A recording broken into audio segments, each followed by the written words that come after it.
জনসংযোগ বাড়াতে আবারও রাস্তায় কর্মসূচি পালন করলেন রাজ্যের প্রাক্তন মুখ্যমন্ত্রী মমতা বন্দ্যোপাধ্যায়। এবং সেই একই রকমের কাণ্ড আবারও তাকে সেই চোর চোর স্লোগানই শুনতে হলো। যেখানেই যাচ্ছেন সেখানে চোর চোর স্লোগান তিনি শুনছেন। দেখুন, আমি শুধু একটাই রিকোয়েস্ট করব, আপনারা কি স্লোগান দেবেন সেটা আপনাদের ব্যক্তিগতভাবে ব্যাপার, আমি এতে নাক গলানোর বা আমার বক্তব্যে তো আপনারা কেউ শুনবেন না। তবে তার সঙ্গে সঙ্গে জয় শ্রীরাম শব্দটিও বলুন। তার কারণ মমতা বন্দ্যোপাধ্যায় সব থেকে বেশি মুখ্যমন্ত্রী থাকাকালীন যে স্লোগানে রেগে যেতেন সেটা চোর চোর স্লোগানে নয়। চোর চোর স্লোগানটা তিনি হজম করে ফেলেছিলেন, ওটা তার গা সহা হয়ে গেছিল। যেটা সহ্য করতে পারতেন না সেটা হচ্ছে জয় শ্রীরাম। কাজেই ওই যা বলছেন বলুন, সেটা আপনাদের ব্যক্তিগত ব্যাপার, কিন্তু পাশাপাশি জয় শ্রীরাম শব্দবন্ধও বলুন। অভিষেক বন্দ্যোপাধ্যায় তার আদুরে ভাইপো, তিনি চলে যাচ্ছেন বিদেশে চোখের ট্রিটমেন্ট করানোর জন্য 3 সপ্তাহের জন্য। তাকে অবশ্য কোথায় যাচ্ছেন, কবে ফিরবেন, প্লেনের টিকিট, হ্যান ত্যান নাম্বার, বিভিন্ন রকমের সুপ্রিম কোর্টের নির্দেশে রেখে দিতে হচ্ছে। বিজেপি নেতৃত্ব প্রশ্ন ইতিমধ্যে শুরু করে দিয়েছেন যে আদেও তিনি ফিরবেন তো। শুধু বিজেপি নয়, কালীঘাটপন্থী তৃণমূল থেকে বেরিয়ে আসা ঋতব্রত স্বয়ং এই প্রশ্ন করেছেন, গতকাল আপনাদের সামনে দেখিয়েছিলাম। এবং অভিষেক বন্দ্যোপাধ্যায় যখন বেরিয়ে যাচ্ছেন তখন রাজ্যে মুখ্যমন্ত্রী মমতা বন্দ্যোপাধ্যায় পুরোটাই একাই তাকে সামলাতে হবে। অভিষেক বন্দ্যোপাধ্যায় আদেও ফিরবেন কিনা, যদি না ফেরেন তাহলে সেই চাপ মমতা বন্দ্যোপাধ্যায়কে রাজনৈতিকভাবে হ্যান্ডেল করতে হবে। এবং এছাড়াও আজকে শুভেন্দু অধিকারী অতীত ইতিহাস মনে করে তিনি বললেন যে আমাদের কর্মীদের যাদের ওপর বেছে বেছে কেস দেওয়া হয়েছে সেই মামলা আমি প্রত্যাহার করার ব্যবস্থা করব। একদিকে মামলা প্রত্যাহারের ব্যবস্থা করার কথা বলছেন রাজ্যের মাননীয় মুখ্যমন্ত্রী শুভেন্দু অধিকারী, অন্যদিকে আবার যারা কেস দিলেন তাদেরকেই সঙ্গে নিয়ে স্টেজে ওঠার চেষ্টা করছেন। আসুন আলোচনা করা যাক পশ্চিমবঙ্গবাসীর ভাগ্য। নমস্কার, ওয়েলকাম টু সিম্পল এসজিবিসি। আপনাদের সকলকে স্বাগত জানিয়ে শুরু করছে অত্যন্ত গুরুত্বপূর্ণ একটি পর্ব। মমতা বন্দ্যোপাধ্যায়ের বুকে ব্যথা, না সত্যি সত্যি বুকে ব্যথা, মানে তিনি অন্তত নিজেই স্বীকার করছেন তার বুকে ব্যথা। কয়েকদিন আগে আপনারা দেখেছেন যে কর্মসূচি হয়েছে, সেই কর্মসূচির মধ্যে গাড়িতে এত বড় বড় নাকি পাথর ইট ছোড়া হয়েছে। যদিও সেই পাথর এবং ইটের টুকরের ছবি কেউ দেখাতে পারলো না, কোনো সংবাদ মাধ্যমও দাবি করতে পারলো না যে এত বড় বড় পাথর ছোড়া হয়েছে। দাবি যিনি করলেন তিনি হচ্ছেন সবসময়ে 15টি বছর কথায় কথায় মিথ্যে কথা বলে যাওয়া প্রাক্তন মুখ্যমন্ত্রী। তিনি আবারও মিথ্যে কথা বলার রাজনীতি শুরুর মধ্যে দিয়ে তিনি ভাবছেন আবার পুনঃপ্রতিষ্ঠা পাবেন পশ্চিমবঙ্গে। এবং তিনি বললেন এত বড় বড় বোল্ডার পড়েছে, ওই যন্ত্রণাতে তিনি 2 দিন তার বুকে ব্যথা হয়েছে, তিনি কথা বলতে পারেননি। কি বলেছেন মুখ্যমন্ত্রী? আওয়াজটা কিন্তু অত্যন্ত, মানে যেখান থেকে পেয়েছি সেই আওয়াজটা খুব একটা জোরালো আওয়াজ ছিল না। শুনুন তিনি কি বলেছিলেন। हम 2 दिन किसी का साथ बात नहीं कर सके। हमारा जो पत्थर मारा गया था, हमारा गाड़ी में जो बड़ा बड़ा ईट, उसमें हमारा चेस्ट में पेन हुआ था। শুনলেন, এই হচ্ছে মুখ্যমন্ত্রীর বক্তব্য। তার কিন্তু প্রচুর আঘাত লেগেছে। সব থেকে পজিটিভ জিনিস কি জানেন, যে মমতা বন্দ্যোপাধ্যায় ফেসবুক ছেড়ে, সোশ্যাল মিডিয়া ছেড়ে আবারও বেরোচ্ছেন। দেখুন, ব্যক্তিগতভাবে আপনারা কি চান আমি জানি না, তবে আমি চাই মুখ্যমন্ত্রী রাস্তায় নামুক, মুখ্যমন্ত্রী একটু আঁচ পাক। কারণ তিনি ভালো করে জানেন যে সোশ্যাল মিডিয়ায় বিপ্লব করা যায় না। তিনি রাস্তায় নামুক, রাস্তায় নেবে পশ্চিমবঙ্গের মানুষের 15 বছর তিনি যা করে গেছেন সেই বিক্ষোভের একটু আঁচ তার গায়ে, উত্তাপ একটু লাগুক। সামান্য একটু উত্তাপ লেগেছে, তাতে তিনি বলছেন 2 দিন কথা বলতে পারেনি। পশ্চিমবঙ্গের মানুষের পুঞ্জীভূত ক্ষোভের যদি বহিঃপ্রকাশ মমতা বন্দ্যোপাধ্যায় 5%ও আঁচ করতে পারেন, তাহলে কদিন তিনি কথা বলতে পারবেন না সেটা তিনি নিজেও জানেন না। এটা আমি 100% বলতে পারি আপনাদের সামনে। তো এইখানে আমি দাঁড়িয়ে বলছি যে শুভেন্দু অধিকারী এই জন্যই এত পপুলার ছিলেন আমাদের বিরোধী দলনেতা হিসেবে। যতটা জানি না মুখ্যমন্ত্রী হিসেবেও তিনি অনেক দ্রুত অনেক ভালো কাজ করার চেষ্টা করছেন, কিন্তু তার মধ্যে সমালোচনা সব থেকে বড় জায়গাটা তিনি তৈরি করে দিয়েছেন এই কালীঘাটপন্থী তৃণমূলের একটা অংশকে তাদের দলের মধ্যে সরাসরি সম্পৃক্ত করেননি, কিন্তু মোটামুটি নরেন্দ্র মোদীর সঙ্গে তাদের হাসি মুখের ছবি, এই সমস্তগুলো পশ্চিমবঙ্গের মানুষের সহ্য করতে খুব কষ্ট হয়। কেন এই কথা হঠাৎ করে বললাম দেখাবো। শুভেন্দু অধিকারী গতকাল তিনি এটি কর্মসূচিতে গিয়েছিলেন এবং পশ্চিম মেদিনীপুরের কেশপুরের মেহবনীতে মেদিনীপুরের মেহবনীতে কেশপুরের তিনি গিয়েছিলেন। সেখানে ক্ষুদিরাম বোস তার মৃত্যুবার্ষিকী পালনের জন্য তিনি সেখানে গিয়েছিলেন এবং তিনি আসার আগে কেশপুরের বিধায়ক তৃণমূল কংগ্রেসের টিকিটে জেতা শিউলি সাহা চলে গিয়ে মঞ্চের ওপর ওঠার চেষ্টা করতেই সেখানকার মানুষ কিন্তু তাকে নামিয়ে দেয়। এমন চিৎকার চেল্লামেল্লি করে তিনি নামতে বাধ্য হন। আপনি ভাবুন, শিউলি সাহা যদি আমন্ত্রণ না পেতেন তিনি সরাসরি পৌঁছে যেতেন। যে মঞ্চে শুভেন্দু অধিকারী আর কিছুক্ষণ পরেই আসবেন, সেখানে শিউলি সাহা পৌঁছে যেতে পারতেন। এই আঁচ পাওয়ার পর কিনা আমি জানি না, শুভেন্দু অধিকারী তারপরে যখন শিউলি সাহা মঞ্চ থেকে নেমে চলে যান, শুভেন্দু অধিকারী মঞ্চের ওপর এসে তার বক্তব্য কর্মসূচি বলেন এবং তারপরে বলেন যে সমস্ত বিজেপি কর্মীদের ওপর মামলা দেওয়া হয়েছে, মিথ্যে মামলা দেওয়া হয়েছে, সেগুলোকে আমি কিছু ভুলিনি, সেগুলোকে আমি উইথড্র করার নির্দেশ দিচ্ছি পুলিশকে, সেগুলোকে অতি সত্বর যেন তুলে নেওয়া হয়। কি বলেছিলেন শুভেন্দু অধিকারী শোনাবো। আমি এসপিকে বলে গেলাম, অনেক অত্যাচার সহ্য করেছে নরেন্দ্র মোদী জিন্দাবাদ বলার জন্য অনেক মানুষ অনেক অত্যাচার সহ্য করেছে। সমস্ত মামলা প্রত্যাহার করবেন, সমস্ত মামলা। এই সামনে যারা বসে আছে এদেরকে জেল খাটিয়েছে মাসের পর মাস। আমি ভুলিনি 24 সালে লোকসভা ভোটে এই কেশপুরে আমাকে সভা করতে বাধা দেওয়া হয়েছিল, মানিনি আমি। মানুষ আসেনি কিন্তু আমি এসেছি। আমি বলবো আমি কিচ্ছু বলিনি। মাননীয় এসপি, ওই মামলাটা আপনি বের করবেন। যারা জড়িত ছিল তাদেরকে আমি জেলে দেখতে চাই। শুনলেন, এইখানে কি একটু আত্মসমালোচনা করা উচিত নয়? আমি এখানে মুখ্যমন্ত্রীর কাছে বক্তব্য না, আমার বক্তব্য রাজনৈতিক নেতা শুভেন্দু অধিকারীর কাছে, যে আপনাকে যেভাবে আনকন্ডিশনালি সাপোর্ট দিয়েছে পশ্চিমবঙ্গের মানুষ, কেউ গেরুয়া পতাকা ধরে কেউ পতাকা না ধরে আপনাকে যেভাবে ভালোবাসা দিয়েছে, আনকন্ডিশনাল সাপোর্ট দিয়েছে, এবং সেই সাপোর্ট দিতে গিয়ে প্রচুর মানুষকে জেল খাটতে হয়েছে, যারা কল্পনাও করতে পারেননি কোনোদিন যে সেই সমস্ত ভদ্রবাড়ির ছেলেরা জেলের আঙিনায় কোনোদিন পা দিতে হবে।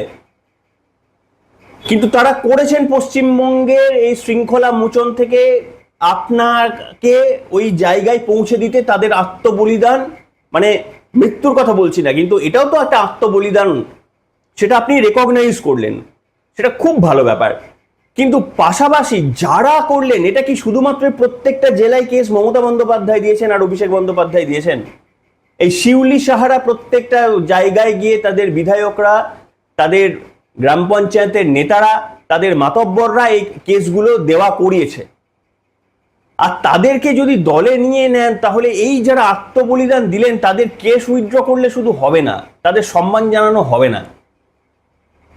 এই পুরো রাজনৈতিক দল তৃণমূল থেকে যারা এসেছেন তাদের প্রত্যেককে যতদিন না পর্যন্ত উচিত শিক্ষা দিচ্ছেন, পশ্চিমবঙ্গের মানুষের বিরোধী দলনেতা থাকা অবস্থায় আপনি যতটা জায়গা করে নিয়েছিলেন, আপনি প্রচুর ভালো কাজ করলে অন্তত এক চুল জায়গা আপনার থেকে ওই বিরোধী দলনেতার থেকে কম থাকবে মানুষের হৃদয়ে আপনার।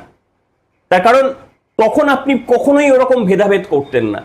আজকে হয়তো চাপে বা রাজনৈতিক স্বার্থে, কেন্দ্রের রাজনৈতিক স্বার্থে অনেক কিছু করতে হচ্ছে, না প্রয়োজন থাকলেও কিংবা না ইচ্ছা থাকলেও করতে হচ্ছে। কিন্তু দেখুন, মানুষ তো বুঝবে না, মানুষ বোঝে না, স্বাভাবিক ব্যাপার। মানুষ, যে মানুষকে অত্যাচার সহ্য করতে হয়েছে, জেলের ঘানি পিষতে হয়েছে, সে শুনবে আপনার বিল পাসের জন্য তাকে জেলের ঘানি পেশার এই ঘটনাটা সঠিক? তার বাড়ির মা বাবা মেনে নিতে পারবে? তার চাকরি জীবনটা শেষ হয়ে গেল, সে মেনে নিতে পারবে? তো যাই হোক, এইখানে একটা ইন্টারেস্টিং ঘটনা বলবো। দেখুন, তাও ঋতব্রতপন্থী তৃণমূল, যারা এই মুহূর্তে তৃণমূলের সঙ্গে নেই, একদিন ছিলেন, তারাও পর্যন্ত এখন বাংলাদেশ থেকে থ্রেট কল পাচ্ছেন। ভাবুন একবার, মানে বাংলাদেশ কতটা পশ্চিমবঙ্গে রাজনীতি ফলো করে, তাদের জেহাদিরা বিশেষ করে, সেটা একবার দেখুন। ঋতব্রত বন্দ্যোপাধ্যায় অভিযোগ করেছেন পুলিশে, তার কাছে বারবার বাংলাদেশের বিভিন্ন নাম্বার থেকে কল আসছে, তাকে থ্রেট দেওয়া হচ্ছে, ডেথ থ্রেট দেওয়া হচ্ছে। মানে তৃণমূলের সাপোর্ট একবার ভাবুন, পশ্চিমবঙ্গের বাইরে তৃণমূলের সাপোর্ট কতটা। 21শে জুলাই মমতা বন্দ্যোপাধ্যায় যদি পশ্চিমবঙ্গে না করে বাংলাদেশে করেন, তাহলে সেই 21শে জুলাইয়ের ভিড়ের পরিমাণ আপনি অবাক হয়ে যেতে পারেন। সেখানে তারেক রহমানের মিছিলে এত ভিড় হবে কিনা আমি জানি না, মমতা বন্দ্যোপাধ্যায় যদি গিয়ে একটা বাংলাদেশে মিছিল করেন সেখানে কত ভিড় হতে পারে।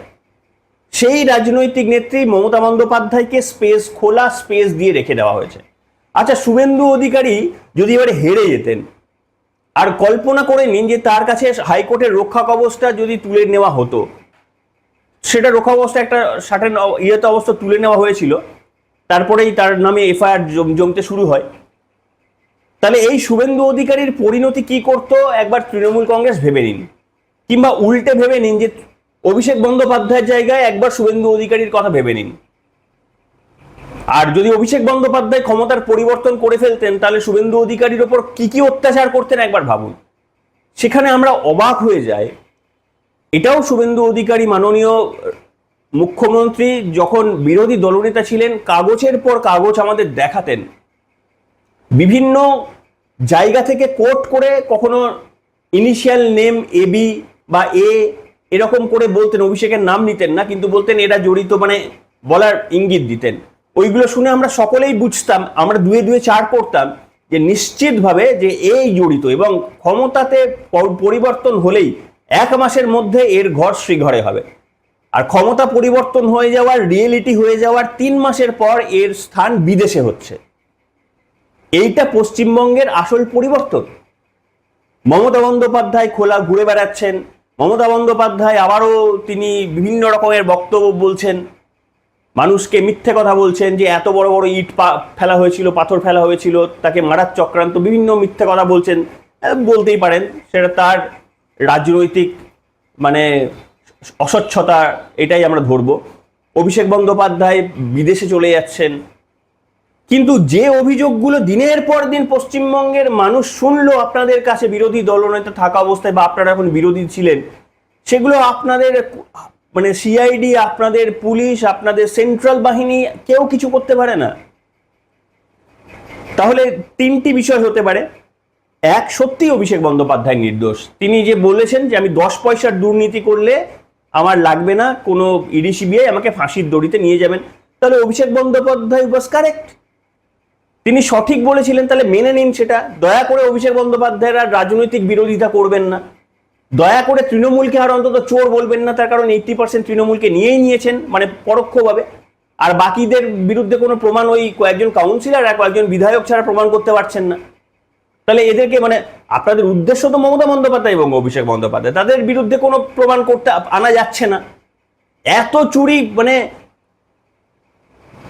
মানে ছাত্র নিয়োগ নিয়ে দুর্নীতি কত বড় জায়গায় হয়েছে, এবং সেখানে সুপার নিউমারারি পদ নিয়ে ক্যাবিনেটের সিদ্ধান্ত নেওয়া হয়েছে, তারপরেও নাকি ধরা যায় না।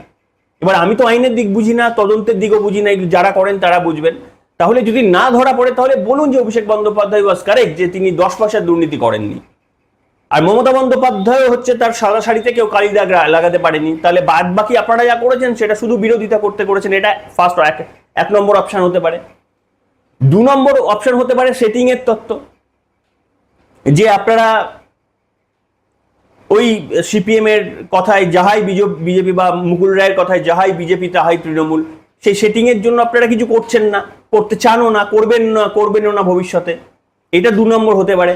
আর 3 নম্বর একটা তত্ত্ব হলেও হতে পারে যে আপনারা অপেক্ষা করে বসে রয়েছেন, সুযোগ ঠিক সময়ে ঠিক কাজ করবেন। যেমন ধরুন এই লোকসভা নির্বাচনের আগে কিছু একটা ঘটাবেন, তাহলে জনমত প্রতিষ্ঠা হতে সেই সময় আরো বেশি সাহায্য করবে। তাহলে ওই একটা সময়ের জন্য হয়তো অপেক্ষা করছেন, সেটা হতে পারে 3 নম্বর পথ। সেটা একটা স্ট্র্যাটেজি, আপনাদের হতেই পারে স্ট্র্যাটেজি। এর মধ্যে তো কোনো একটা হবে। এর মধ্যে যদি তৃতীয়টাও হয়, তাহলেও দেখুন দেরি করে ফেলছেন না তো, হাতে পাবেন তো, প্রমাণ রেডি তো। আপনাদের তদন্তকারী সংস্থার ওপর দেখুন, পশ্চিমবঙ্গের মানুষেরও ভরসা নেই, আপনাদেরও যে ভরসা নেই, বারবার আপনারাও মুখ ফসকে অনেক ক্ষেত্রে বলে দিয়েছে। এগুলোকে ঢেলে যদি না সাজান তাহলে এদের ওপর ভরসা করে কিন্তু মানুষের মন পাওয়া একটু ডিফিকাল্ট হয়ে যাবে, যদি আপনারা পেতে চান অবশ্য মানুষের মন। এরপরে আমি একটা জায়গায় আপনাদের সামনে বলবো, শুভেন্দু অধিকারী দুটি খুব ইম্পর্টেন্ট কথা বলেছেন, ইঙ্গিত দিয়েছেন।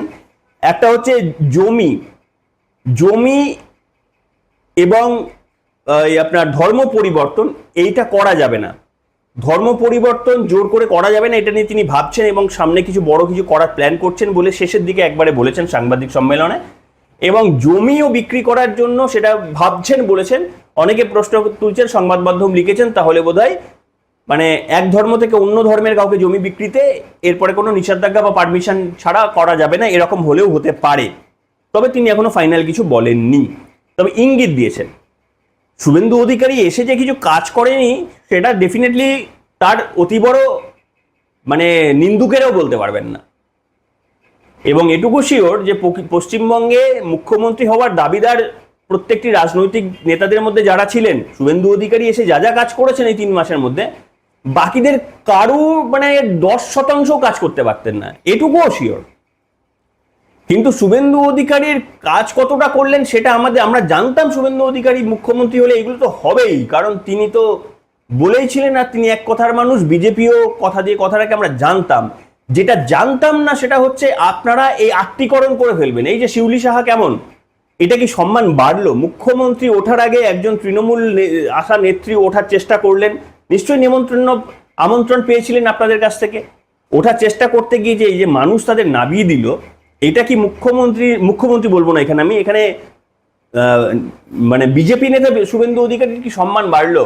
তার আমন্ত্রণের মঞ্চে কেউ উঠতে পারলো না। আপনি শেয়ার করবেন কেন? আপনাকে মানুষ অন্য জায়গায় দেখে। আপনি ববি হাকিম, ঋতব্রতদের সঙ্গে আপনি মানুষ দেখতে চায় না। আপনি মানে আপনার ক্লাসটাকে পশ্চিমবঙ্গের মানুষ অন্য উচ্চতায় রাখে। আপনি আপনার ক্লাসে কাদের রাখছেন, এইটা পশ্চিমবঙ্গের মানুষের প্রশ্ন। আপনার কাজ নিয়ে মানুষের প্রশ্ন এখনো 3 মাসে কেউ তৈরি করতে পারেনি। কিন্তু আপনার যে ক্লাসে বিলং করেন, যে মানে যুদ্ধটা আপনি দিয়েছেন, যে ফাইটটা, যে লড়াইটা আপনি করেছেন, সবকিছু ছেড়ে দিয়ে আপনি লড়াই করে আজকে এইটা পেয়েছেন। আপনি কোনো হেল্প ছাড়া, শুধু অসহযোগিতা, পুলিশ প্রশাসনের চোখ রাঙানি, এসবের সত্ত্বেও পশ্চিমবঙ্গের মানুষকে এই দিনটি প্রেজেন্ট করেছেন। কিন্তু এই দিনটি দুধের সঙ্গে আপনি একটু গোচন মিশিয়ে দিচ্ছেন। আপনি বলতে আপনি ব্যক্তিগত আমি বলছি না, আপনি মুখ বলে আপনাকে নামে আমি বলি।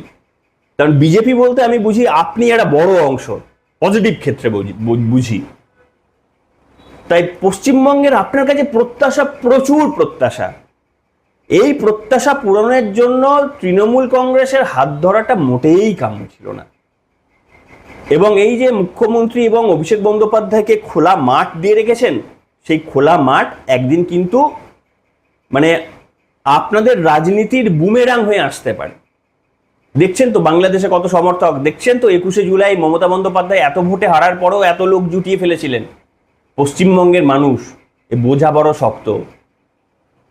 এসআইআর না হলে এবারেও মমতা বন্দ্যোপাধ্যায়কে পশ্চিমবঙ্গের মানুষই জিতিয়ে দিত।